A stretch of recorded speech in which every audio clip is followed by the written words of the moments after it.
बिस्मिल्लाहिर्रहमानिर्रहीम, अस्सलाम वालेकुम।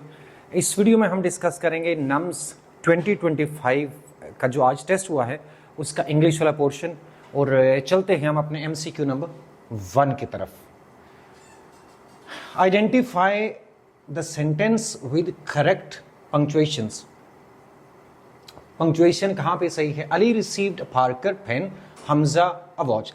देखिए, सबसे पहली बात तो ये है कि ये दो हैं आपको इनको समझना भी है थोड़ा सा, इसलिए कि आपको ये काम आएंगे आगे MD-CAT में।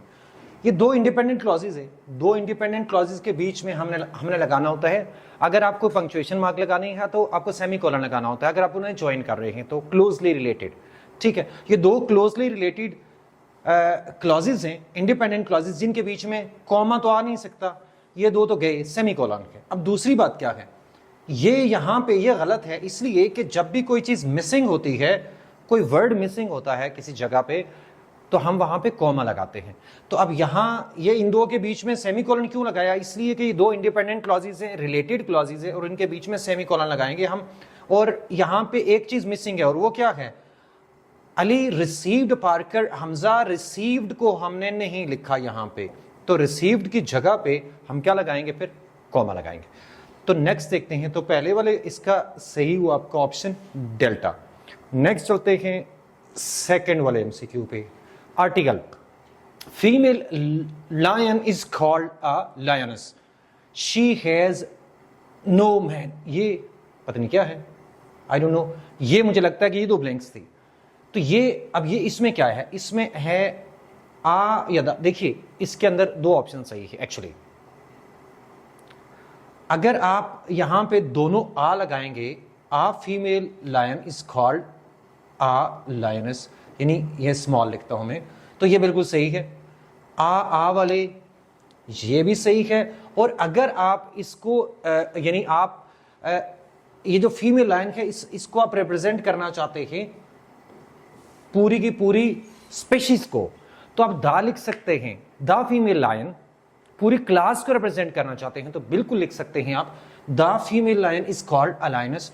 तो ये वाला भी सही है, ये वाला भी सही है। अब दोनों में से देखना ये है, ये इसलिए सही है कि आ फीमेल का मतलब है, यहां पे आ का मतलब होता है एनी, तो अब दोनों में एनी लगाएं। Any female lion is called a lioness, ये तो आ ही आएगा ऑब्वियसली, इसका कंफ्यूजन है। तो यहां पे एनी भी आ सकता है क्लास को रिप्रेजेंट करने के लिए। समटाइम्स हम आ भी लगा सकते हैं वैसे। तो ये दोनों ऑप्शन सही हैं, करेक्ट बनते हैं। अब देखते हैं कि की में वो कौन सा किसको सही करता। मुझे ये लगता है, बल्कि मैं कुछ भी नहीं कह सकता, मैं गैस नहीं कर सकता कि कौन सा वो सही करता है, but both options are actually correct. और शायद वो इस वाले को, डेल्टा वाले को ज्यादा सही कर दे, बट इसके ऊपर हम बात भी कर लेंगे कि ये दोनों ऑप्शंस सही है, तो दोनों को ही करेक्ट होना चाहिए। ये एक सही नहीं है इसमें से, लाइक एक को करेंगे तो दूसरे वाला भी सही है। Whatever you order for dinner is fine with me. जी ये वाली क्लॉज अंडरलाइन हुई है, whatever you order for dinner. अब वैसे भी वर्ब के पहले वाला सारा हिस्सा जब भी आपका हुआ हो अंडरलाइन, तो वो आपका नाउन होता है। नाउन हो सकता है, प्रोनाउन हो सकता है, नाउन फ्रेज हो सकती है, नाउन क्लॉज हो सकती है। वर्ब से पहले अगर पूरा हिस्सा अंडरलाइन हुआ तो अब यहां पे ये क्या है? ये किसको आंसर करता है? वर्ड को आंसर करता है। व्हाट इज फाइन विद मी। अब जो भी ऑर्डर करेंगे मेरे लिए वो सही है। सब्जेक्ट के तौर पर नाउन क्लॉज यूज हो रही है, तो ये आपका है क्या? Noun clause he. Next one, after midnight the ghost will come out of the. कौन सा सेंटेंस है? सिंपल है, कंपाउंड है, कॉम्प्लेक्स है? आफ्टर मिडनाइट, मैंने लास्ट डे की डिस्कशन में भी बताया था कि आपने ये देखना है कि क्या ये जो आपको नजर आ रहा है, ये सबऑर्डिनेटिंग कंजंक्शन से शुरू हो रहा है कोई हिस्सा आपका, क्या ये फ्रेज है या क्लॉज है? तो ये आपकी फ्रेज है, दिस इज अ फ्रेज। और आगे भी टू स्केयर द पीपल, ये भी एक फ्रेज है, एक ही क्लॉज है। The ghost will come out of the haunted attic, ये this is an independent clause. Yes, और ये भी इसकी फ्रेज है, इसके साथ इसको मॉडिफाई कर रही है, और ये भी इन्फिनेटिव है। तो ये एक्चुअली क्या बनता है? सिंपल सेंटेंस बनता है। एक ही क्लॉज है इसके अंदर, और एक क्लॉज वाला सेंटेंस सिंपल सेंटेंस होता है। नेक्स्ट देखते हैं जी, I suggest that you. Suggest के साथ हम दो तरह से लिख सकते हैं सेंटेंस। एक तो हम लिख सकते हैं आई suggest that you visit a doctor, इसी तरह से भी सही है ये सेंटेंस। अगर आप इसको सब्जेक्टिव मूड में लिखेंगे तो तो आई suggest that you visit a doctor, ये सेंटेंस कंप्लीट है। लेकिन अगर आपको मॉडल वर्ब लगाना है तो फिर आप क्या लगाएंगे, आई suggest that you should visit a doctor. Suggest इसके साथ आप शुड लगाते हैं, और सजेस्ट के साथ हमेशा दैट ही लगता है, सजेस्ट के साथ टू लगा नहीं सकते हैं। ये भी मैंने डिस्कस किया था अभी, जो मैंने लास्ट डे में डिस्कशन कराई उसके अंदर। अच्छा, एक चीज़ मैं बीच में बताना चाहूँगा आपको। अभी फर्स्ट से हम एक ऑन कैंपस और online stars academy 6 road campus में ऑन कैंपस और ऑनलाइन टेस्ट सेशन शुरू कर रहे हैं और ये टेस्ट सेशन का नाम है T20 टेस्ट सेशन। इसकी 2-3 चीज़ें बहुत इंपॉर्टेंट है जो मैं आपको बता दूं। एक तो ये है कि इसमें लास्ट 20 डेज़ के लिए मेरे अकॉर्डिंग सबसे बेहतरीन प्लानिंग है। 15 आपके टेस्ट्स हैं और हर टेस्ट के अंदर होंगे 200 MCQs, 180 नहीं 200, और आपको मिलेंगे 3000 MCQs कंप्लीट, और सारे के सारे नए MCQs हैं। बिल्कुल एक बात। दूसरा ये है कि इसमें आपको इंडिविजुअल और कलेक्टिव काउंसलिंग और मोटिवेशन मिलेगी, जो कि इस स्टेज पे बहुत ज़रूरी होती है। लाइक लास्ट 20 डेज़ में सबसे इंपॉर्टेंट चीज़ ये होती है कि आप क्या चीज़ आपको नहीं करनी चाहिए। तो आप बहुत सारी ऐसी जगहों पे अपना टाइम वेस्ट कर देते हैं, आपका एक एक मिनट कीमती है, और बहुत सारी ऐसी जगहों पे अपना टाइम वेस्ट करते हैं, एनर्जी वेस्ट करते हैं, तो उससे नुकसान हो जाता है। सो दैट्स वाई अगर आप लोग लास्ट 20 डेज के बारे में कंफ्यूज हैं कि आपको कैसे करना चाहिए, क्या करना चाहिए, तो ज्वाइन दिस सेशन, ठीक है। और इसकी फ़ी हमने बहुत कम रखी हुई है, बहुत नॉमिनल सी फ़ी है, तो आप ज्वाइन कर सकते हैं। कॉन्टैक्ट नंबर आपको कहीं से भी मिल सकता है, वहाँ से आप लाइक स्टार्स एकेडमी के पेज पे जाके आप कर सकते हैं और डिटेल फर्दर आप ले सकते हैं। आगे MCQ पे जाते हैं। Choose the correctly structured sentence, had he been there, ये आपका कौन सा वाला है, सिंपल है, टाइप 3 कंडीशनल है। Had he been there, he would have होगा, एक तरफ वुड हैव और थर्ड फॉर्म, एक तरफ हैड और थर्ड फॉर्म। ये इन्वर्टेड सेंटेंस है। कंडीशनल भी मैंने बताया था कि आएंगे, और कंडीशनल सेंटेंसेस भी आए हुए हैं। Okay, next one, we notice the boy walking down the street, we notice the boy walked.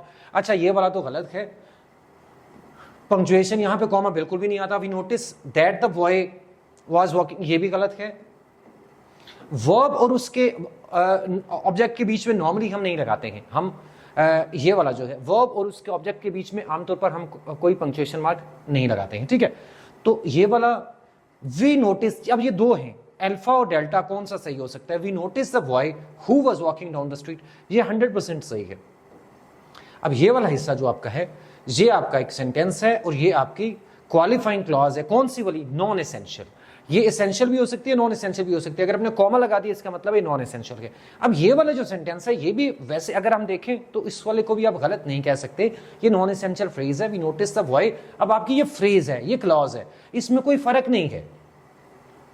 Like I don't know कि वो क्या करना चाह रहा था, बट आपके पास अगर दोनों ऑप्शंस आ गए तो डेफिनेटली आपको इस ऑप्शन पे जाना चाहिए। इसके अंदर क्लैरिटी भी ज्यादा है, तो आपको इस पे जाना चाहिए। लेकिन ये वैसे एग्जामिनर को, जो पेपर बनाने वाले को देखना चाहिए इसमें आप क्या करना चाह रहे हैं। इस सेंटेंस और इस सेंटेंस में डिफरेंस सिर्फ इतना है कि यहां पे मॉडिफायर, यहां पे आपकी पार्टिसिपल फ्रेज है जो कि मॉडिफाई कर रही है ये वाला इसको, और यहां पे एक रिलेटिव क्लॉज है जो इसको मॉडिफाई कर रही है। नॉन एसेंशियल हैं दोनों, तो non essential phrase, non essential clause, adjective phrase या पार्टिसिपल फ्रेज और रिलेटिव एडजेक्टिव क्लॉज एक ही बात है, तो दोनों लग सकते हैं। तो एज सच इसमें आप इसको गलत कर नहीं सकते हैं। वैसे इसको भी आप इसको डिफेंड कर सकते हैं, अगर किसी ने ये वाला किया ऑप्शन तो यू कैन डिफेंड दिस, ये सही है इसको।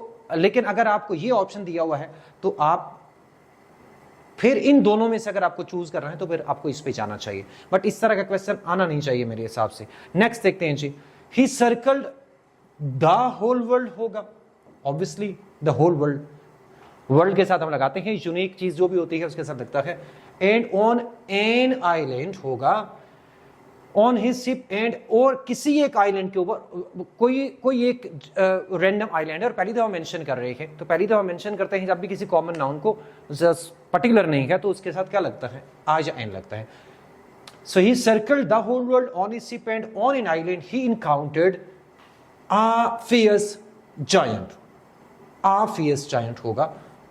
ये भी आप एक कॉमन नाउन को पहली दफा मेंशन कर रहे हैं, कोई पर्टिकुलर नहीं है, कोई स्पेसिफिक नहीं है, तो कौन सा वाला ऑप्शन मतलब द एन और a, the an a, Charlie is correct option.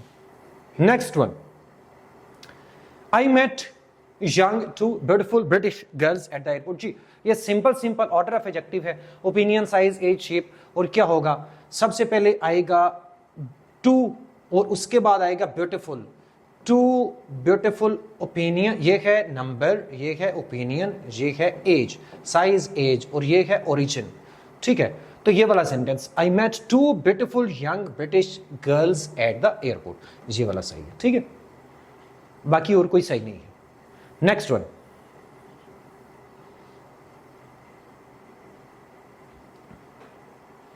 identify the underlined part of the sentence. I know you have already read this book. अच्छा, ये वाला अंडरलाइन हुआ है, आई नो, ये वाला, ये वर्ब है, तो ये दोनों की दोनों इसे नाउन क्लासेस दे दी। ये वाला वर्ब के बाद वाला सारा हिस्सा आमतौर पर, ये जरूरी नहीं है वैसे, लेकिन ये इसका ऑब्जेक्ट है, और अब इसमें बेसिकली दैट है जो कि ओमिट हुआ है। तो I know that you have already read this book, तो ये किसको आंसर कर रहा है? आई नो व्हाट, मुझे किस चीज का पता है कि आपने सारी किताब पढ़ ली है, तो this is a noun clause. ठीक है, वर्ब के बाद ऑब्जेक्ट के तौर पर यूज हो रही है, नाउन क्लॉज है। Next one, go then said the aunt and dance with, जी हम सही, मैं सिर्फ सही वाले पे जाता हूं जो सही लिखा हुआ है।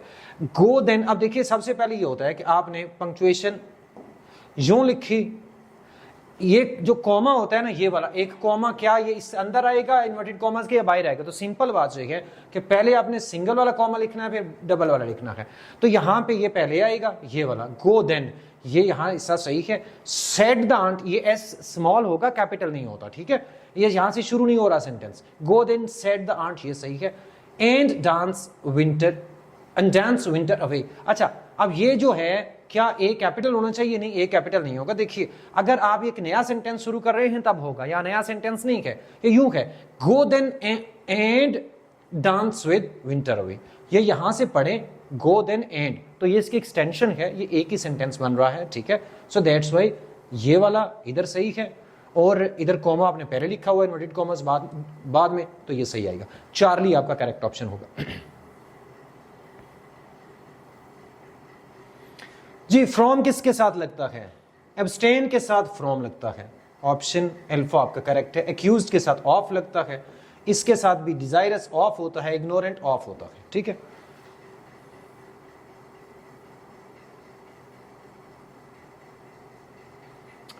According to the scientist the sun is dash and we can find. अच्छा, एक स्टेशनरी होता है जिसका मतलब होता है जो राइटिंग मटेरियल है, एक स्टेशनरी का मतलब स्टिल होता है। तो जो ए वाला स्टेशनरी है उसका मतलब है स्टिल, और ई वाला है राइटिंग मटेरियल। तो कौन सा आएगा? सन इज स्टेशनरी, ये स्टेशनरी आएगा ए वाला। ठीक है, फर्स्ट ये ए वाला है, और the early discoveries made by the scientist in black and white on stationery, तो ये वाला स्टेशनरी आएगा। फिर let me read the sentence again. According to the scientists, the sun is stationary and we can find the early discoveries made by scientists in black and white on stationery. Okay, right, stationery ये writing material ही है, तो ये stationery आएगा ई वाला पहले, option beta जो है ये आपका करेक्ट होगा। Next one,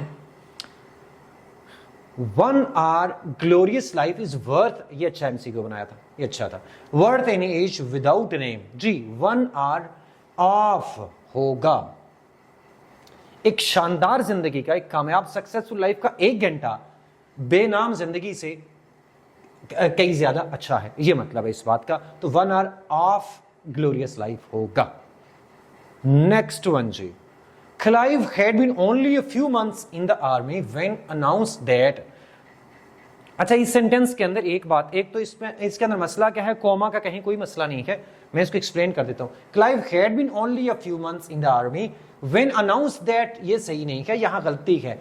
when it was announced that यूं होना चाहिए। व्हेन अनाउंस्ड दैट, किसने अनाउंस किया? When it was announced that peace had been concluded between Great Britain and France, तो ये इसको कैपिटलाइज करना है आपको, बाकी कहीं पे कोई कॉमा नहीं लगेगा, ये आपकी रिलेटिव क्लॉज है। ठीक है, तो बीच में कहीं कॉमा नहीं लगता, तो आपका यहां पे इट वाज होना चाहिए। वैसे सेंटेंस इन्होंने गलत लिखा हुआ है, ये सेंटेंस सही नहीं है, लेकिन यहां जो पूछा हुआ है उसके अकॉर्डिंग अगर आपको कैपिटलाइजेशन या कॉमा तो क्या आएगा? तो यहां पे आपका ऑप्शन आएगा कैपिटलाइजेशन वाला, क्योंकि इन दो को, ग्रेट ब्रिटेन और फ्रांस, दोनों को कैपिटलाइज होना चाहिए। So that's all, I wish you good luck सबको, अल्लाह करे सबका बहुत अच्छा